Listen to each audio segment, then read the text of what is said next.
yourself whether reality is a dream or a new dream or reality. We're all a part of the answer to the meaning of it all. Come in and join us for the moment we call now. Rise up, join in, raise the whole vibration.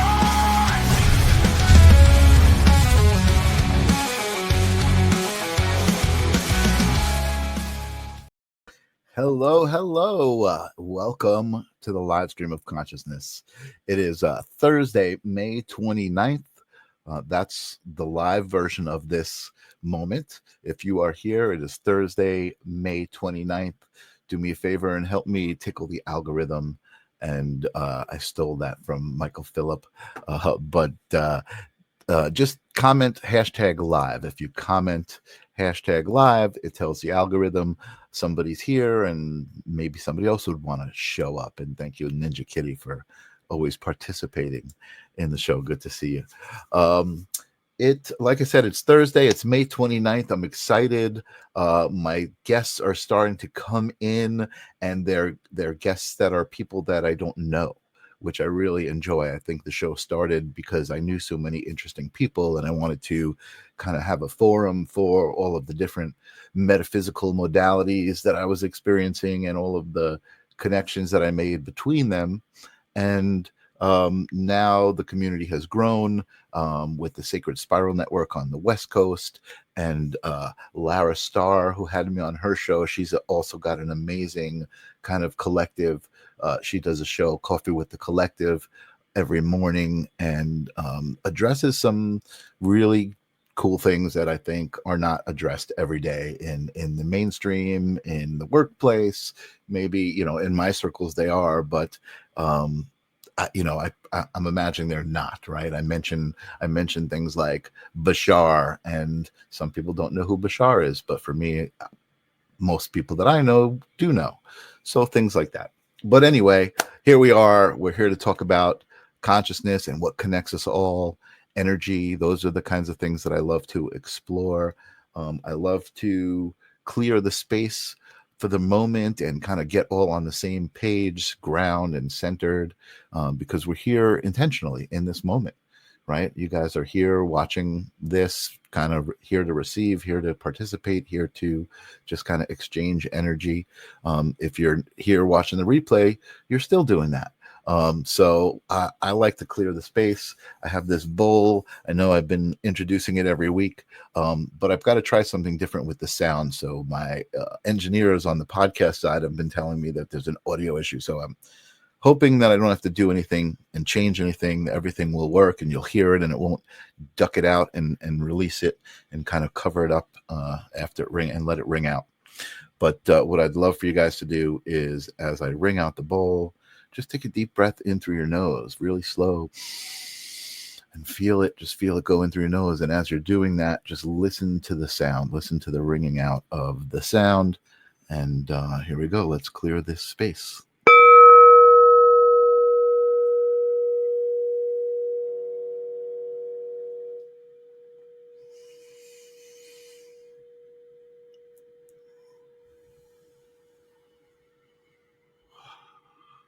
Well, I don't know if you guys hear that because of the audio settings, but it's in my hand. It's still ringing. I love the fact that it just is ringing out the way it is. And I'm going to put it down now on the side because it rings out if I leave it too close to me. So hopefully it won't ring out when I put it over to the side. Anyway, here we are. We're grounded. We're centered. We're in the same space. I mentioned Lara Starr, who had me on her show here at Loud and Clear. Thank you, Ninja Kitty. And it's always an amazing conversation. And Lara does some interesting stuff that we talked about on the show, but I didn't know it had a name. And tonight's guest, when I was putting together the title card, I came across this word. I never heard it. And I was like, what is that? Is that kind of just like a cool, fun word? And I looked it up, and it's really, really interesting. And that word is psychopomp. So I don't know if you guys know what a psychopomp is, but you're about to find out. So I was excited to learn about what it was called. like I said, I had been kind of exploring it, but we're going to talk about exactly what it is. Besides being a psychopomp, Randall Smith is also a Reiki master teacher, a palmist, a shamanic practitioner, energy, right? That's what we talk about all the time. That's the connection. That's the reason for this show. He does it all. He's connected to energy in so many ways. So I'm super excited to have this conversation. Welcome to the live stream of consciousness, Randall Smith. How you doing? I'm doing just fine, Michael. How are you, buddy? I am doing great. I'm super excited to have kind of manifested this moment and have this intentional conversation with you. I feel like, we subscribe to a lot of the same beliefs. So I always love kind of hashing it out and getting a little new, different perspectives of those beliefs. So I'm excited for this conversation. I have an issue with electronics, so I might fade in and out here. So be patient. Okay. No worries. Patience is one of my superpowers. So we're good there. And I want to say hello to Hat Powser. What is up, Ascending Fractal Wonders? Thank you for being here, Hat. Always good to see you. And I want to start the show. I usually ask all my guests this and just kind of get us lubricated and kind of on the same page. But when we say consciousness, what are we talking about? What is consciousness to you, Randall Smith? Everything is consciousness. Animals, trees, the air, the water, the wind, everything is consciousness. If you sit and listen for a second, you'll hear it. It's like sitting and chatting with a bird or a dog or a cat, the water, the stream, all of it everything is consciousness. I love it. Absolutely.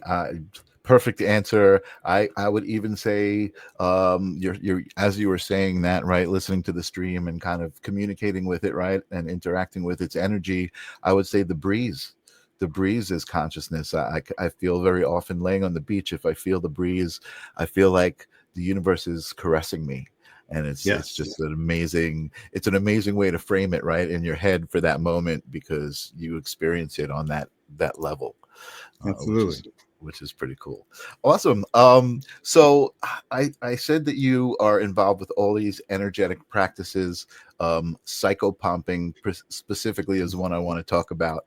But before we get to that, there had to be a moment or maybe a memory when you realized that there was more to the world than just the three-dimensional physicality that we wake up in. Okay, I died at 6 of carbon monoxide poisoning. I was clinically gone for 20 minutes. And in that journey in the spirit world, I came across a couple of guides, and they took me to different dimensions and places of that sort. So we ended up at a room that had a big octagon-shaped well in the middle of the floor. And they guided me up to this well. And this was big. I was only 6 years old, and this place was big. So I come up to the well, and I saw that it had confetti-like energy going in and out of the well, just I don't know, like you're cooking some kind of soup or something. So I was urged to put my hands into the well, and I did. And when I did that, Michael, I felt a tingling sensation, not a shock, but a tingling sensation. And then I pulled my hands back, and I felt completely different from what I did when I got there. So, wow. And when I did that, I had 4 directions appear, and they said you can go anywhere you want, and I scanned, and then I looked back to my left again. And when I did, I woke up on the couch, and they took oxygen off of me, and my chest was sore from beating on me and all that. And it kind of started from that point on. So I grew up in a Southern Baptist family. My mom's dad was a preacher. So every time you turned around, I was going to hell. So, you got to get away from that kind of thinking, and you suppress it and you hold on to it, and you suppress it and hold on to it, and you get tired of being called a liar and this and that, because the things that you see, you feel, you hear, you smell, you taste, and you touch, I can predict things and things like that, and you get tired of just being called things, so you just shut up for a while, and at some point it gets you, and if you don't start using it, it'll make you sick. And things, bad luck just happens, and all kind of just bad things. So I started dabbling in it again, and realizing what had happened to me. And there was not a lot of people to talk to in the 80s, the 70s and 80s. It happened in 68. So Wow. growing up like that, was kind of, kind of crazy. So like I said, I see things, I hear things, I talk to spirit all the time, I'm always, if I'm talking to myself, it's usually a staff meeting, or I'm talking to spirit or something of that sort. So trying to figure out what was going on with me, because there was really not, like I said, nobody to talk to. So I started investigating near-death experiences and stories and things like that. And there wasn't a lot of published at that particular time. Raymond Moody was out, and Daniel Brinkley was out, Kenneth Ring, and a few others were out. So I really dove into that, and I became a member of IONS, which is International Association for Near-Death Studies, which was founded by Dr. Bruce Grayson. And Dr. Bruce Grayson studied me from 1997, 98 up until just a couple of years ago. So, Wow. and he studied me because I was a child of a near-death experience. And his latest book was written about children of near-death experiences and how their life has been and how they've been able to cope in this and that. So in regards to that, I started studying shamanism. And in studying shamanism, it teaches you how to be able to journey to the dimensions without any use of drugs and things of that sort. So, I could sit in a chair and travel. So being able to use a drum and voluntarily and, systematically hit the drum and use a monotonous beat to be able to change your dimension mentally, and being able to do that, then it opened that door up even farther to be able to see and hear spirit and things of that sort. So, I've always had spirit talk to me for the longest time. And, they would ask for help and not really knowing what to do to help them cross over. You ask for, their parents and folks like that to come, but not really knowing. So I took some classes in Psychopump. It actually was Advanced Depossession and Curse Unraveling. But Say it again. I'm sorry. What was it called? It was called Advanced Depossession and Curse Unraveling. Okay. Advanced So, Depossession. 2 years of that. So it helps. I don't believe in possession because, we have full faculty going on here and we know what's going on. So in order to let somebody completely take over you, you got to let go completely. And a lot of people just have a hard time doing that. So taking those classes, then it really taught me what I really needed to do in order to be able to help people cross over. And in doing so, then I run across other things, Dr. Edith Fiore and Dr. Balk Walden and just a bunch of other people. And, I studied that and was having a lot of success in helping people cross over. And I was finding, too, that not only were I'm having success in helping people cross over, but I'm discovering that there's a lot of folks who have attachments. And again, I won't say possession, but an attachment is a spirit who is attached to you, causing you to do crazier things. So, there's been instances where, alcoholics have been removed and the person stopped drinking immediately and hadn't touched it since. So, there's some validity to this. So I seriously dove head first into that. Okay, we got this going on. So how do you get people to come to you? You just can't go out and say, hey, I take care of possessions because now I'm considered a cuckoo. Right. So I started doing Reiki. Everybody wants a Reiki session, So once the Reiki was taken care of, and I'm a Reiki master, been a Reiki master since 2003, but I've been doing hands-on healing since I was 6. Wow. But yeah. When people would come to me, and I can tell that you got an attachment because of the way that I'm feeling. My thoughts are discombobulated. I can't think. I'm angry and typically not my demeanor. So when I'm near a person and that's going on, I know that individual has an attachment or 2 or 3 on them. So by doing Reiki, then, I can bring people in and we can guise it as a Reiki session, but I'm doing much more than just a hands-on Reiki session, So that's kind of how it all started for me. I mean, been doing it ever since. I love it. I've got sessions this weekend. So that's really interesting. And it's interesting that you talk about the Reiki kind of as a an intermediate step of the uh, demonic depossession, you called it. I love that.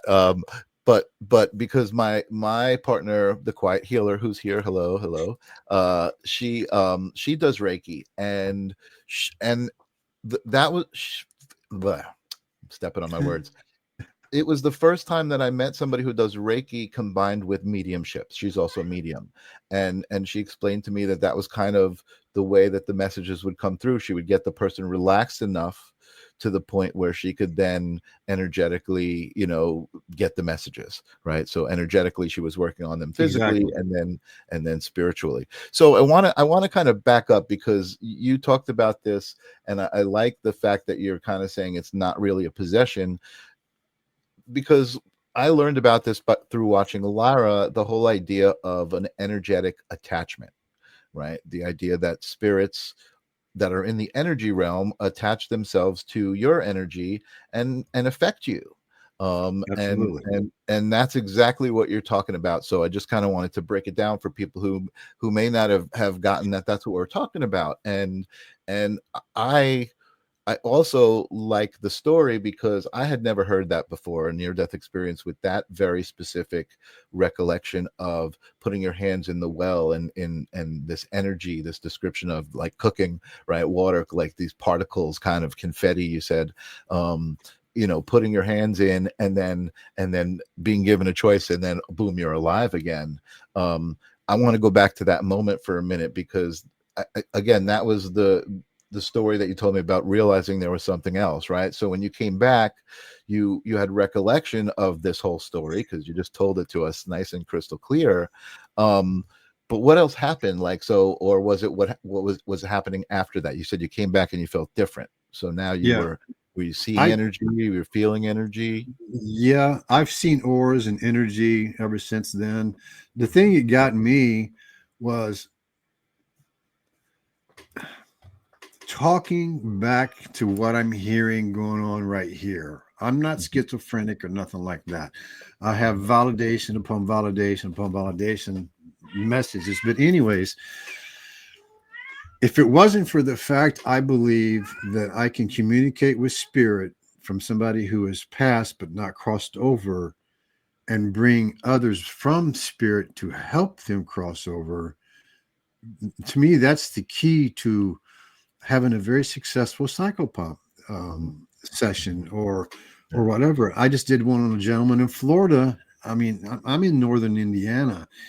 We talked text wise, and he sent me a picture, and as soon as he sent the picture, I tuned into it, and I can feel he had attachments on it, and I told him what I was feeling, and he told me the symptoms he was having, and his besides his mouth opening up all the way, type of deal, Wow. and then I said, "This is what I'm going to do," and I went through the steps with him, and a couple of days later, he texts me and he says, I'm beside myself. I cannot believe what has happened here, Mhm. and I still need to talk to him again.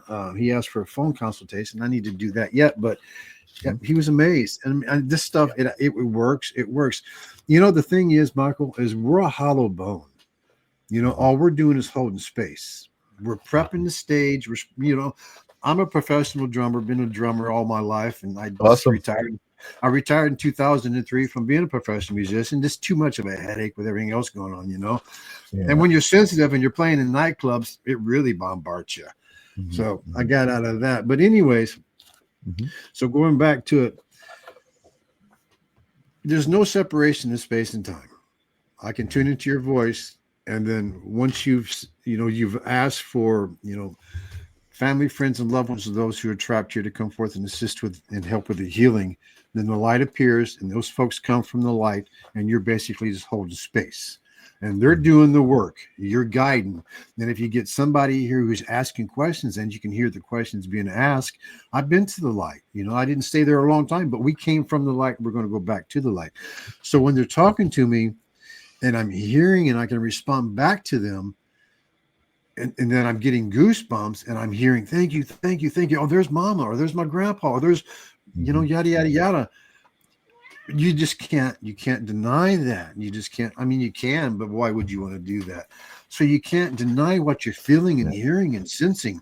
Yeah. It's about feeling when I'm hearing this. Not only am I hearing it, but I'm feeling what they're feeling.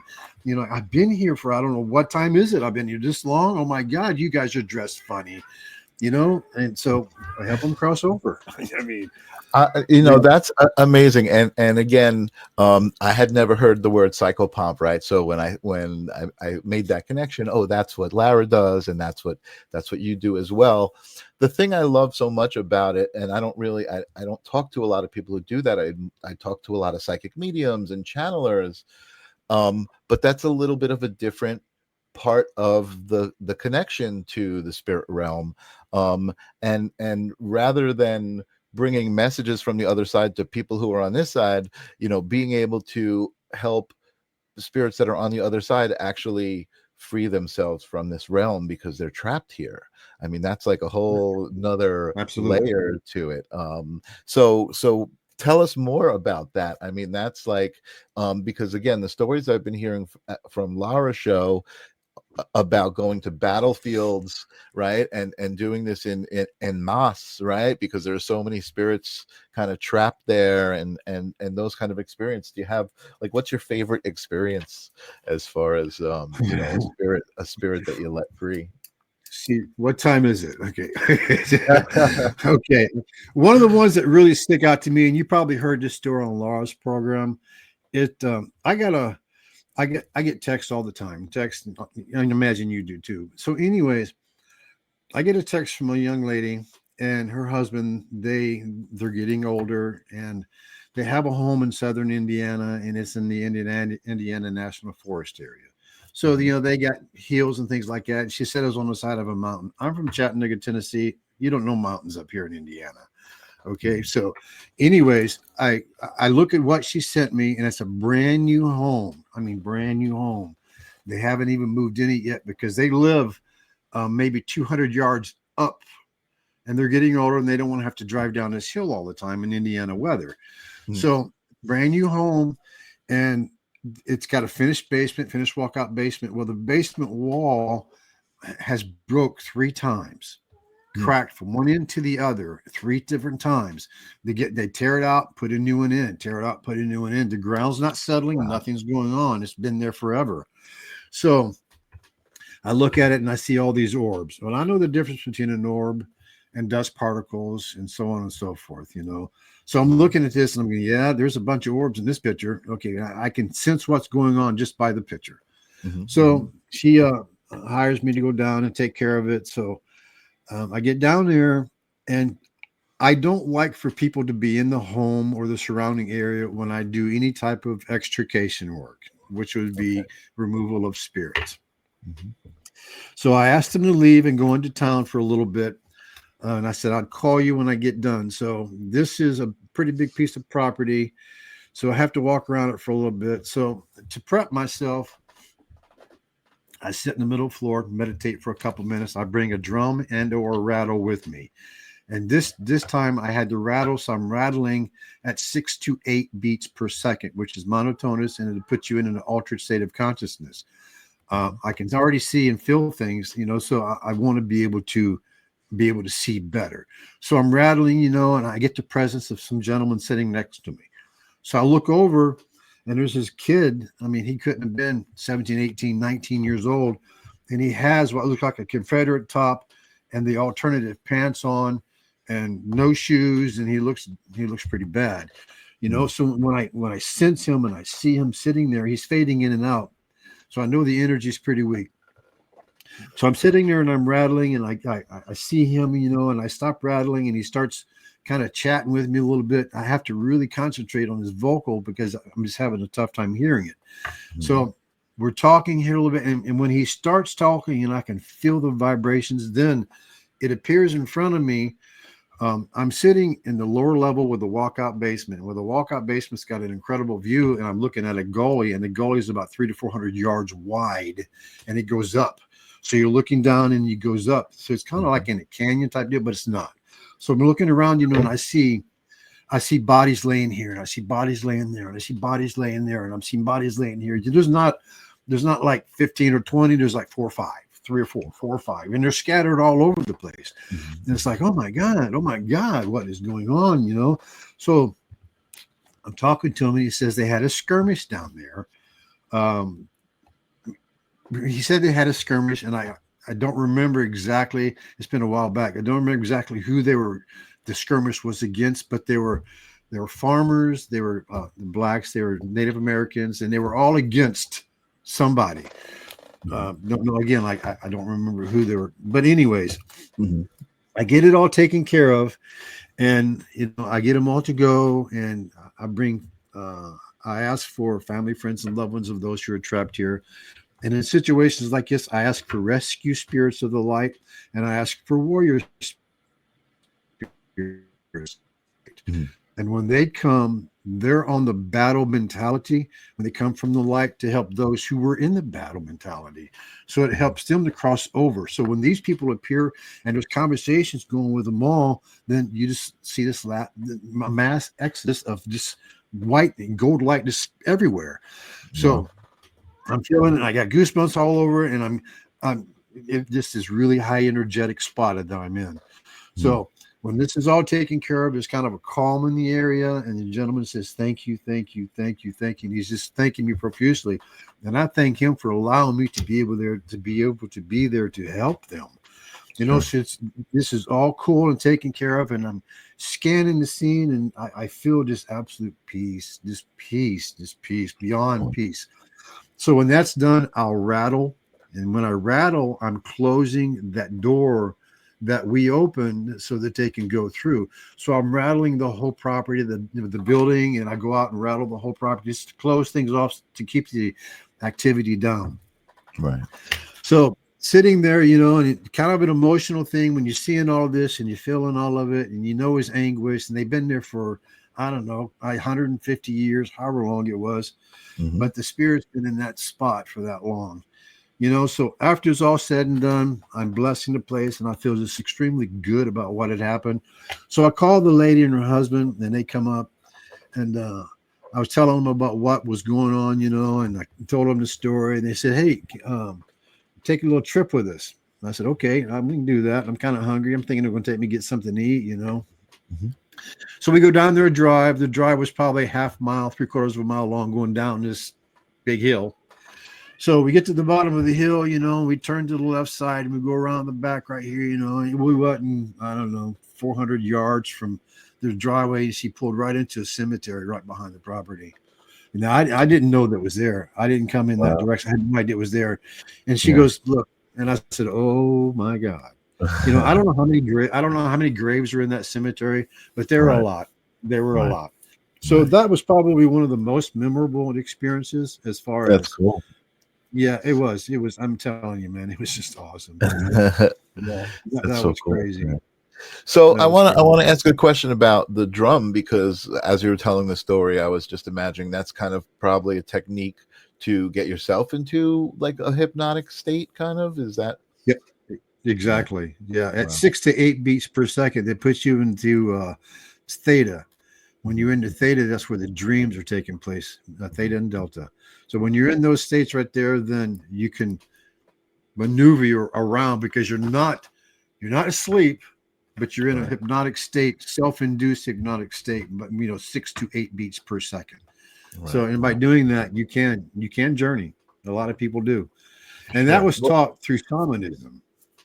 Well, I was going to say you mentioned that when you learned shamanism, that's what shamanism was about, right? For you, that was Yes. about astral Yes. traveling and kind of being able to leave your body and experience other realms, right, in a non-physical way. Right. Yes. I Yes. love that. I love that the time that we're living in right now with quantum science and all of these things that are coming out, and all of the energy on the planet kind of raising to where people are coming into their own powers of energy, just different, all sorts of different connections with energy, whether it be Reiki, whether it be psychic mediumship, even other stuff, I mean, channeling different entities. I mean, I think it's all really an important moment, for humanity to kind of acknowledge, okay, wait a second, maybe we don't know everything. You know what I mean? We're a little cocky as the 3D meat suits that we are, you know. Exactly. Yeah. Yeah. Daniel Brinkley says this: we are infinite beings. We are here having a physical experience. We're ultimately powerful spiritual beings having a physical experience, and that we're not very good at. Mm-hmm. Yeah, yeah. Well, there's a lot of people still learning how to do it, but I think there are a lot of people, who are coming forward.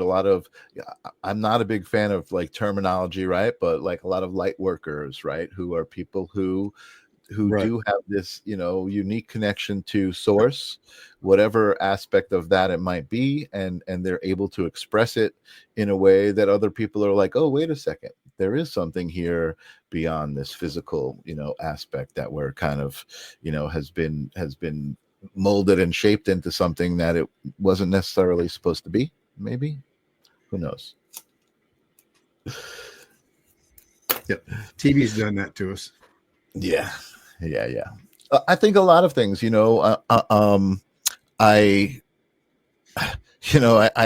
say it here very often. I'm not really into bringing on like guests who are really talking about lots of conspiracy theory stuff, and because I feel like it carries a certain energy. But that's not that I don't agree with the ideas that are being presented, right? So Yep. interesting, and I'm just responding to what you just said, right? TV did it to us. I feel like personally the industrial age itself was a big left turn for humanity because it separated us from the earth. We didn't need to grow our own food anymore. We didn't need to kind of be in connection with the cycles of the sun and the seasons, and we really separated ourselves from that through convenience, right? Through the convenience that wasn't necessarily asked for. And listen, I'm guilty of enjoying that convenience, right? I live in a nice warm house. There are certain things that I definitely understand, kind of keep me in a system that I don't necessarily agree with. But I think for me personally, in my journey and navigating that, being aware of it has really helped me kind of make choices and be more intentional with my energy and do things like this, with my time, where I'm intentionally trying to connect people together and share the pieces of the puzzle that we all have, right? You have a very unique piece of the puzzle that I'm sure in your experience, as you share it with people, that's healing for you, as well as all of the stuff that you're doing out there, because you're starting to help raise the vibration of humanity by kind of bringing it to the forefront. Exactly. Yeah, Exactly. which is awesome. I Well, think that's when you bring balance into the play, then you can be in harmony. But you got to be in balance in order to be in harmony. yeah, You know, totally, the totally, harmonic, and yeah, the harmonic resonance is what we're at anyway. So you definitely have to yeah. be in balance to be in harmony. Totally, and it becomes more and more evident to me as I get older. Certain things. Hat Pauser says, continually torn between the 3D temporal truth and spiritual truth, the game beyond the game. It really is, and I think the cool thing about awareness, right, and the place that you're at with your experiences, it puts you in this place where you're like, you're in the flow, right? You know that there's a flow, and you're not resistant to the flow. You're not trying to fight the flow. You're not trying to control the flow. You're just like, okay, I am and the flow is, so we must be together, kind of thing. Yep. Which is great, which is Well, awesome. we can all step out of the flow for a second to regain and get back into the flow again. What do you mean? Just like to re-energize and like to leave our bodies? Yep. Yep. Okay. Yep. Is that something Meditate. that you? You get out of the flow for a minute and meditate. And, Yeah. yep. Yeah. So you have Perspective. any Yeah. Bring it back together. any tips or exercises that you want to share with people to exercise those muscles? You actually mentioned that earlier when we were talking, right? You need to intentionally kind of exercise these muscles and exercise these intuitions, in order to really to expand them and raise the level. Exactly. Everybody should meditate. If you don't meditate at least 15 to 20 minutes a day, you're really missing out. Mhm. Because meditation is the key. Mhm. There is an old saying, the key to the universe is missing because there is no key to the universe. Mhm. Okay. So, but one of the keys actually to being able to tune into your intuitions and your gifts and things like it is meditation. That Mhm. can be a walking meditation, a drawing meditation, anything you can be creative at to where your hands and your mind are separate and your mind and your heart are separate, just meditating. When you can expand that moment in meditation to where you're not thinking about anything. We all think about what we had for breakfast and what we got to cook for supper and all that. Mhm. Mhm. But if you can make that spot between meditating where you're not thinking of anything, I Right. mean anything, and you have bliss for a minute of 20 minutes is better than no minutes. Yeah. You can just, Yeah. Yeah, it's super important. I think I lost you there for a second, um, but it's super important. And I mentioned Steve Interante, who is a meditation okay, coach. sorry. That's all right. I got your back. I think I got your back So there. yeah, if you can expand that a little bit to where there's no thought, now Mhm. you're in the flow. And the more Yeah. you can do that every day, then the more you're opening up those channels, because Mhm. quietness is where you develop your senses, your sense Mhm. of taste, smell, and this and that. Mhm. I taught a mediumship class one time.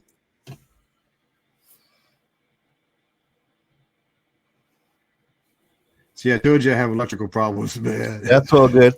I So, got your back anyways, now. You taught a are we on? mediumship. You taught a mediumship program one time. Okay, That's I where was teaching this meditation. Okay, all right.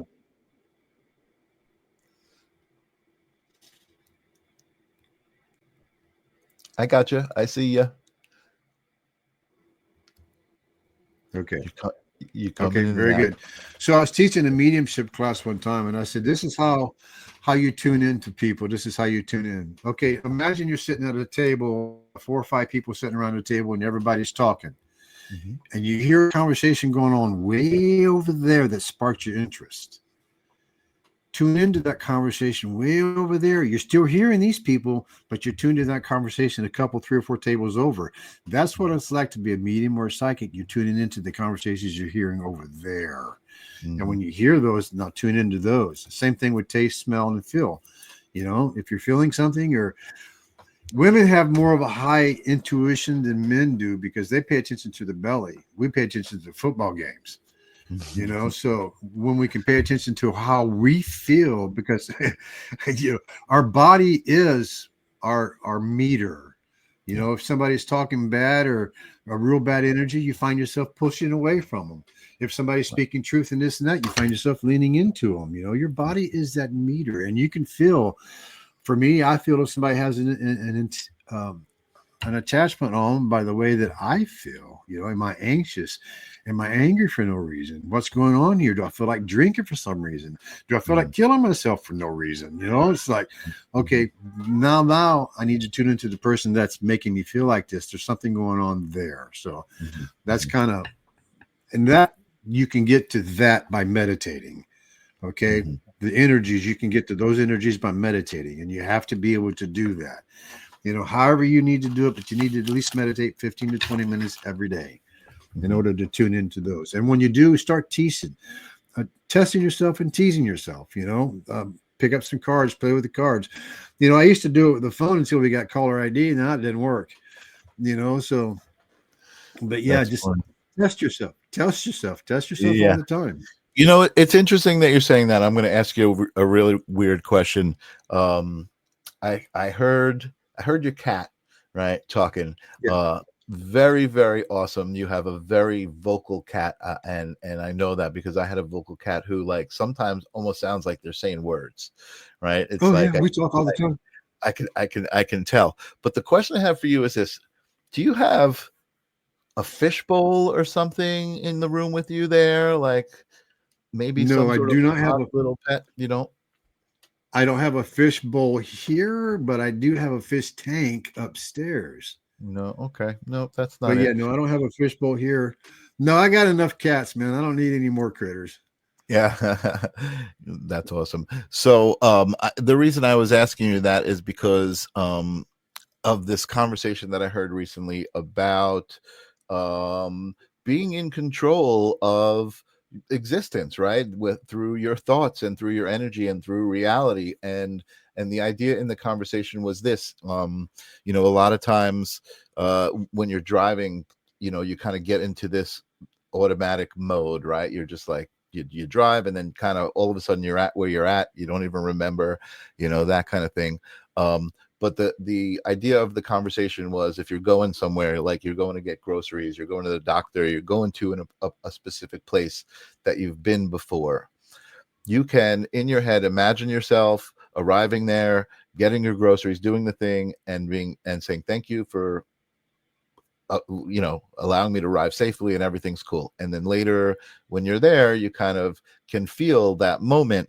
And then the exercise was to imagine that moment, but with some detail, right? That might be a little odd. And then you actually can start manifesting those things, right? In some way, like it might show up. And that was earlier. I was just laying down, or I was just having a quiet moment. I was thinking of this moment right now, and I'm like, I feel like I see a fishbowl somewhere in the picture or something, and I just figured I would throw it out there. But Doesn't hurt to ask. It doesn't hurt to ask. But anyway, you were also talking about this thing, and I want to kind of bring it to people's attention. And we did have this conversation recently on the show about energy and about the flow state, right? And being in the flow state. And as a musician, you probably understand that connection. I didn't until I was older. That, hey, when I was 20 years old playing music in a band in the basement with my friends, I was channeling. I was in the flow state. I was just, nothing else existed. I was in that moment. Everything was just kind of happening, and it was happening kind of through me, right? I mean, I was doing it, but it was because I was in the moment. I was so connected to the moment. I let everything else go. And I started to mention when you disappeared for a second, Steve Interrante is a friend of mine, and he became my friend. He was originally a meditation coach, like a guide. And one of the things he would talk about was the hamster wheel, right? We're all on this hamster wheel. And it was the idea of visualizing that and saying, okay, I'm going to step off the hamster wheel for a second. I'm going to intentionally sit down in this meditation place with all of these people, and not think about, oh my God, I got to email this person, or, like, that's part of the hamster wheel, right? All of those thoughts that are going around in your mind. So it's interesting. A lot of people struggle with meditating, right? They say, I can't shut off my mind and stuff. But I think for me, I always recommend trying a guided meditation, because a lot of guides have different techniques that allow you to kind of get into a state, different breathing techniques and things like that. For me, focusing on the breath is key. That gets me right there. Absolutely. Yeah, I want to piggyback on your music right there. I know that when I played and everybody was hitting and we're in the pocket, that to me is that's a spiritual moment that you just cannot get without playing music. I do not believe that at all. Yeah. I know I can put on some records or whatever, dating myself, put on some records, put on the headphones and jam to it, Yeah. Then, you and even playing with stuff through headphones, you're in the pocket. You just feel like this is it. I'm rocking, I'm whatever. But being in that pocket is the same thing when meditating, when you just feel, you feel like you're just channeling the good information in a meditation, and you don't want to come out of your meditation. Right. Something happens and you jerk, that was a great meditation because you were out of here. But that to me is also being in the pocket. Yeah. And that's where creativity and just pure spirit flows is there. Totally. Yeah, totally. And I think that's a good, that's one of the things that when people are coming to me and saying they're struggling with certain things, it's like, well, what do you like to do? You know what I mean? Do you like to play music? Do you like to draw? Do you like to, singing, drawing, writing, cooking? Do you like to cook? So like something that you can do that just completely holds your focus and your energy, and in a good way, right? You're creating, Right. Right. you're using that energy for good. That's awesome. I love that. Yeah, that the key word right there was creating. You're creating from here. And I tell people all the time, it's one thing to turn on a radio. It's another thing to be able to play what's coming out of that radio, to create what's coming out of that radio. You can turn it on, but can you do this? Right. That's completely different. Now that's channeling, and that's definitely channeling some good energy right there. It's being in the pocket with yourself. Yeah, totally. And Tim, one of our listeners says, sounds like we've had similar experience. I had a technically passed at age 2 and then at 4.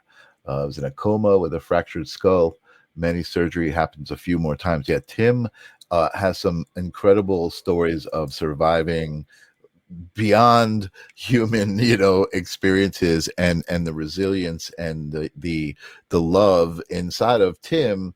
It's evident that that's what really keeps him going, and even despite having these experiences, still being loving and not being like, deciding, making that choice, right? Like, I could be bitter, oh my God, life, look at what life throws at me, you know what I mean? Or I can decide to say, hey, life is showing me something, that I'm stronger than this, you know what I mean? And I can get past this. So Tim's like a personal hero to the show. So thanks, Tim, for being here. And thank you, Tim. Hat had also commented about musicians' shared group consciousness, in my opinion. Separateness dissolves right there. You got it. Like tapping into source is in the flow, it's absolutely amazing. In the flow. So what is Randall Smith, after this crazy life of dying at 6 and then becoming spiritually connected? What are you doing now? I mean, again, I see you and Lara kind of hooked up recently and are talking about doing these really cool collaborations. But what else have you got going on? Tell me what you got going on. Well, I'm doing I do a lot of extrications. I do hands-on healing and things like that. I do professional wise, this is professional, but in the secular world, I do custom and classic car interiors. That's what I do. I do that for a living. So hence the stuff behind me. But yeah, I've been doing that since I was 17. So I've been doing it a couple of days. I really thoroughly enjoy that. It's, again, that's creating. I'm tapping into that. I was just going to say a million percent. Like there's your balance between the 3D world and the spiritual world, right? Because how much you enjoy that, what kind of zone you could get into. You're like, oh, I'm going to do that, and you go somewhere else when you're doing it, right? You have to be in a zone in order to be able to create some of the projects that I've done. I mean, same thing with music. You got to be in a zone to create some of these things. So I don't know what they think about channeling, but we all channel. Everybody channels. It's just I don't let a channel completely take me over, but we all channel, and it's a form of creating anyways. And in being in that, when you're in that creative mode, you're using parts of your brain that you typically don't use. And if you listen closely, you'll be picking up messages for things or for people or for yourself, or you can hear things or smell things or taste things or get epiphanies about this or about that. Because once you open up and you're in that Ho'oponopono, when you're in that, now you're in the flow. And when you're in the flow, that's when the magic happens. Yeah. Everywhere. Totally. That's how we create. And in doing that, so we manifest. So yeah, and it sounds like you've kind of created this life for yourself that's just exactly who you're supposed to be. Well, I didn't necessarily create this. It just kind of, hey, you're going to do this and you're going to like it. Hey, I like it. So thank you. So yeah, I was kind of learned to like it.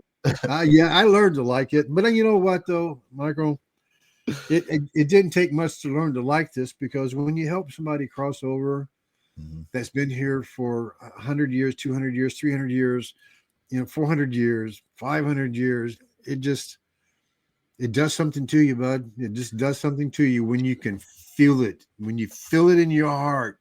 Yeah. You cannot deny it. You get coached like right now, dude. If you could see that, oh my God.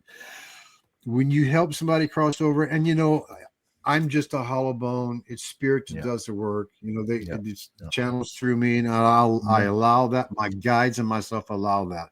But Mhm. when you help somebody cross over, a greater reward to me is when my daughter was born. After Mhm. that, this is cool. This is good stuff That's here, the and next I thing. thoroughly love doing this. Because I love helping people, and I love to see your face when you see your face in the mirror after you've been looking at your face for the longest time and you've had no hope. And Mhm. now you got a hope because you're there and there's nobody else there with you. That's the same thing with helping somebody cross over who's been here forever. Help them Wow. go home, man. The praise and thanks that I get is just, I That's mean, awesome. I've played in front of 100, 200,000 people before, music wise, but that's nothing compared to just That's awesome. going home. And you've got me very curious now because I have I've heard the stories. I've been watching Lara, and we've just had this discussion, and I definitely get it, and I can kind of imagine it, right?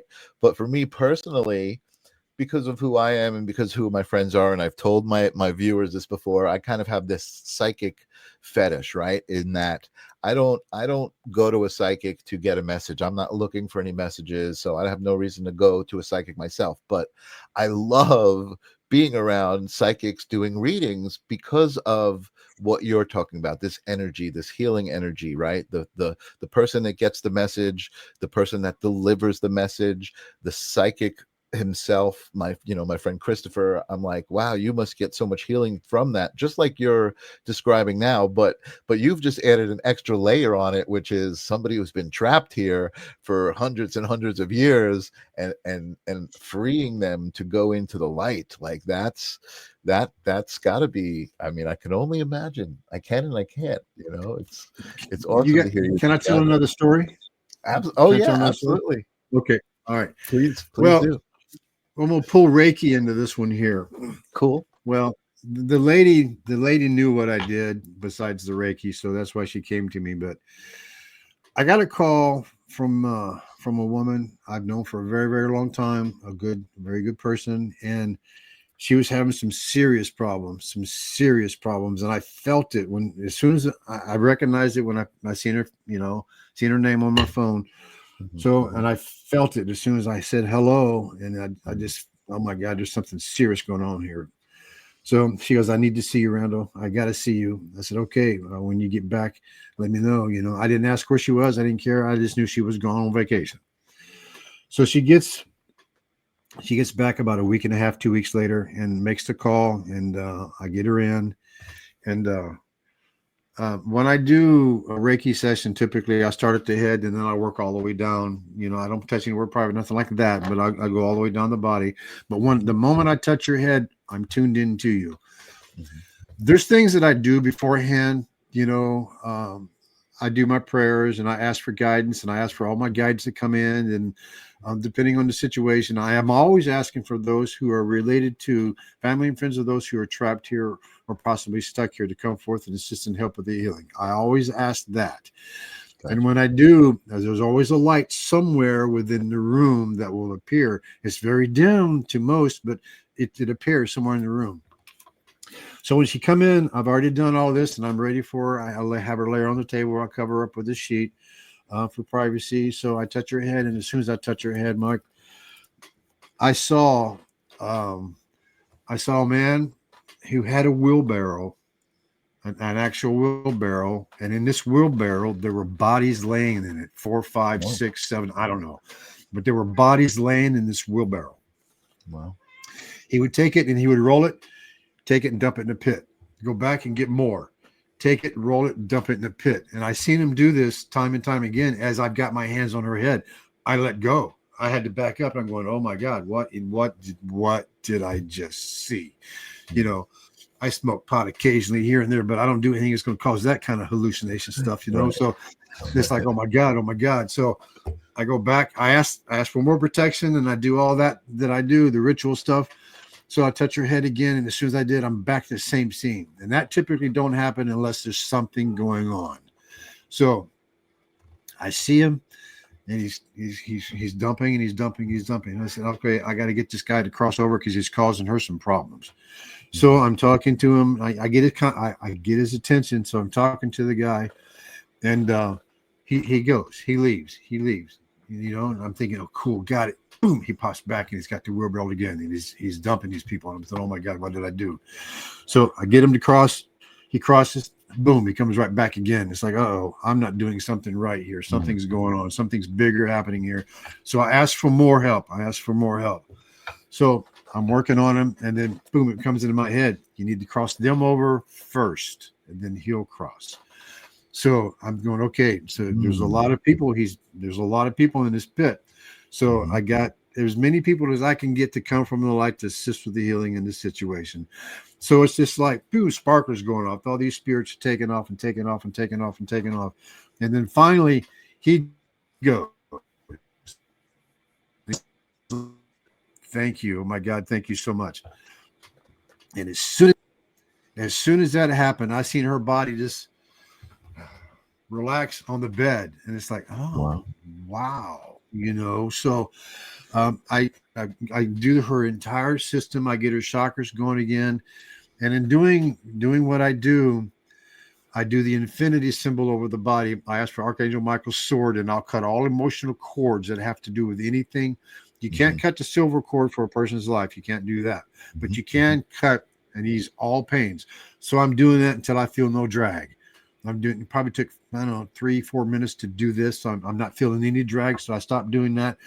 I do her chakras. I get her body all lined up and get her taken care of and closed at her feet, you know, and this and that. I get her some water so she can drink afterwards. And it's pretty draining for me and for the client because of everything that's going on. It might not look like there's a lot going on, but here and energetic. There, everything is going on. Sure. Well, I get her relaxed, you know, and I have her sit up and we talk, you know, and I tell her what I saw and what I experienced. And she goes, Randall, it's just a miracle. I mean, it's an absolute miracle. I don't know what you're doing, but I love you, you know, and I love you too. But anyways, so I tell her what I saw and what was going on. And she goes, okay, I got to stop you. She goes, we were at a concentration camp in Germany to study all that and to go through all of that. So she said, we walked the entire place. We walked around where they would let us walk around. So when she got back to the United States, they landed in New York. So they went to a Holocaust exhibit that was going on in New York at the time. So not only did she get attachments from there in Germany, she got them from the museum too. So, I mean, I thought, you know, you think sometimes, Mike, that you're going crazy because just all of this is just validated everything. This is, you know, I'm sitting there going, oh my God, really? That's crazy. You know, so she validated everything that I was telling her. So it's like, oh, you know, and her husband was in the other room and he did too. He said, yeah, we just got back from Germany. That's amazing. So that was one of those moments that concreted in me that this is what I need to be doing, because I don't know how many souls crossed over. I couldn't even imagine how many souls crossed over at that particular day, but there's still more there that need to go, you know. But that was one of those, Michael, that just floored me. That's such a great story. Thank you for sharing it. And I'm imagining that, you know, this is a piece of the bigger puzzle, right? This shift in humanity, this rising of the vibration is now people like yourself who are freeing the spirits that are trapped here. So that's a part of, you know, making space, right? It's almost like clearing the space. It's interesting. You said at the beginning of the show, I don't know if you know, that I do another show on Tuesday nights on a different network, and the name of that show is Holding Space. And you were talking at the beginning of the show, and you were talking specifically. You said it a couple of times. You said the idea of holding space, you know, and you were talking about the spirits. But that's really, I think that's really what I do, and I think that that's a part of the bigger picture too, right? The raising the vibration of the planet Yep. is holding space for each other, because Yep. we've been conditioned to kind of be divided and be afraid of each other, and Exactly. not, and love is gonna help us join together and understand each other, and that's really Absolutely. In order to be able to hold space too, we have to be in harmonic resonance with ourselves and the surroundings. And that's Mhm. how you hold space. If you're not in harmony or balance, you're not able to hold space. Mhm. So you're doing great work, Michael. Proud of you, Absolutely. Thank bud. you. Good job, man. Thank you, man. I really appreciate it. Yeah, and I appreciate you wrote to me and said, "Hey, I watched your interview and I enjoyed it." Sasha Stone, I think you watched his interview, which that was a lot of fun for me. And that's what I really love about this whole thing, right? Is that I was a behind the scenes kind of guy. I did this for other people. I produced podcasts for other people, and I ended up in front of the camera on a kind of a spoof, an accident, and it just became such a comfortable place for me, and I love doing it, and it just felt like it was interesting because I have so many friends who, like I said, they practice different metaphysical modalities, right? And I resonate with all of them. I know that power exists within myself, but I don't specifically practice one. And I found that this is it right here. This is my modality, is just holding space for people and holding space for the audience. And man, you're so much fun to talk to, Randall, and those stories are great. Thank you so much for taking the time to come on the show and share your piece of the Not a puzzle. problem at all, Michael. Yeah, yeah, Anytime. Anytime. awesome. I'm going to put you in the green room. I want to sign off, but before I do you have anything to say? Any words of wisdom? Any words of love? Any jokes? I don't know. Anything that you want to say before you?